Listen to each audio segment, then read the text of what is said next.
So Mom and Dad bought this land in '94, 30 years ago, and it was nothing. There was like no well, no nothing.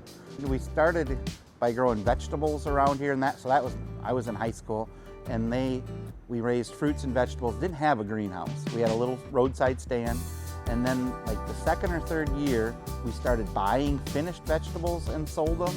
But then they built that first greenhouse, which was 30 by 50. They turned into 30 by 100 because that went really well. And then they started growing some of their own stuff. And then they added right next to it another 30 by 100.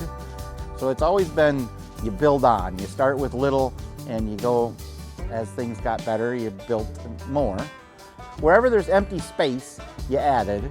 And then the last big addition was obviously the new greenhouse here, and that we did last year was the first year of production in that. It was a lot of planning involved because this is about 50,000 square feet, and the goal was all automation. That's why we have the hanging basket systems and the boom irrigators. The crew wasn't getting much bigger, so you had to take care of themselves with that. And trying to plan for infrastructure, water lines were just the next big step. I mean, we were using the same injectors from 20 years ago and same systems. Obviously, we built a new well to get better flow, or dug a new well to get more flow off of the first well, like I said, was 9 gallons a minute.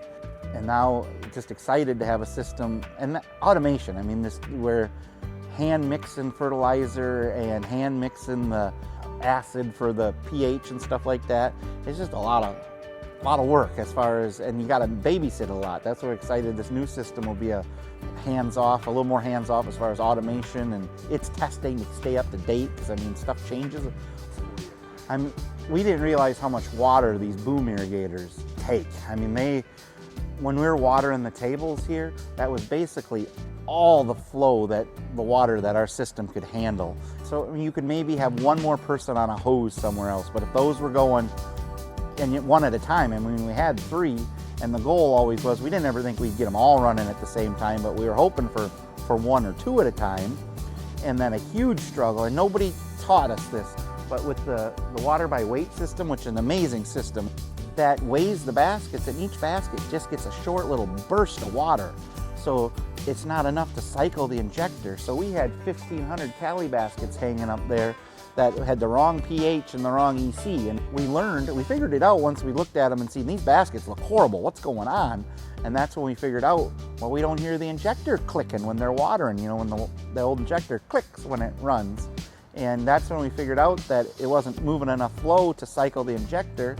So then halfway through, we figured out when those are watering, you got to be running a hose, or you got to be watering somewhere else so that they were getting pH and EC water. So I mean, it was definitely a learning curve, and that's what really sparked calling around and finding a system to where we're going to have the water that they need, and we're not going to worry about them baskets and worrying about everything. I mean, now we're going to be able to handle it.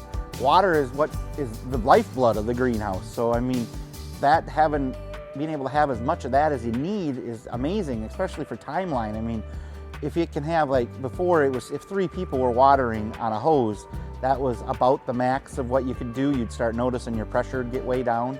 I mean, with this new system, we're going to be able to have more people watering, so it's like gaining hours in the day. You're not standing around waiting for one person to get done over here. Everybody can be doing their job and get done on time. I mean, we would have to wait to water the hanging baskets in the other greenhouse because of the way those take so much water. We would have to wait until after closing time when nobody else was watering or nothing else was doing to do that. Now we should be able to do it and get more done in the same amount of time instead of making time longer, basically. This isn't the last greenhouse. I mean, updating older ones, there should be able to growth and expand, and that's why trying to make this system, I mean, ready for not just now, but for the future as well. I mean, that's a big deal. You don't want to put something in and then it's limited. This is its max capacity, or you're done, because if you're not moving ahead, you're kind of moving backwards. Somebody else is moving ahead, so you're getting behind.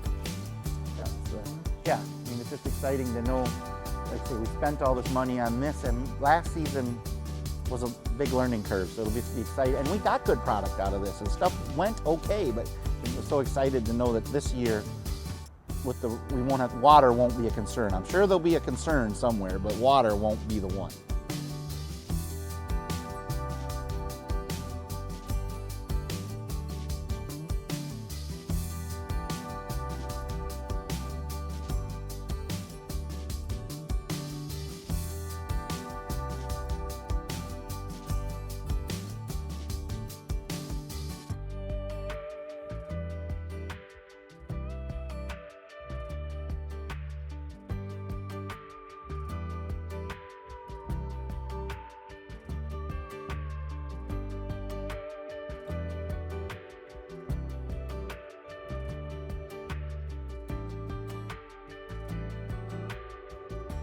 First and foremost, how's your water situation right now? Amazing. Yeah, it's amazing. It's the best it's ever been, and better than we could ask for. I mean, it's everything that we wanted done is doing, and it's exceeding our expectations. It's amazing. Do you think you've grown a better crop, or do you think we'll have a better crop this year? 100%. I mean, it's the only thing that we really changed dramatically this year, and we've noticed a very big improvement on the quality of the flowers.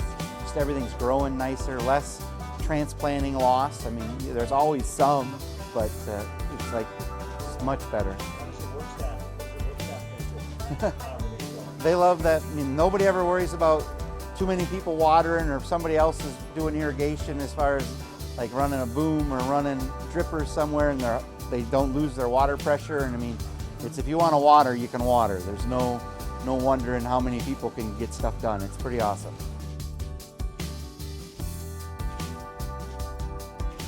I mean, obviously the system, we scaled it high enough to where we're in the middle, we're not near the top of it, we're working in its good range. And as we did plumbing, we made plans for the future to where easily add on to everything, and just, I mean, yeah, just make it a lot easier. With the drawings, it was like building Legos. I mean, you had the pieces that each piece came in its own box, so you weren't looking at an 1.5-inch valve and there was 20 1.5-inch valves. It was a box with this drawing number, and everything for that drawing was in that box. So I mean, all you had to do was cut your pipe pieces. I mean, it was daunting to look at it to begin with, big boxes and knowing what it was going to be.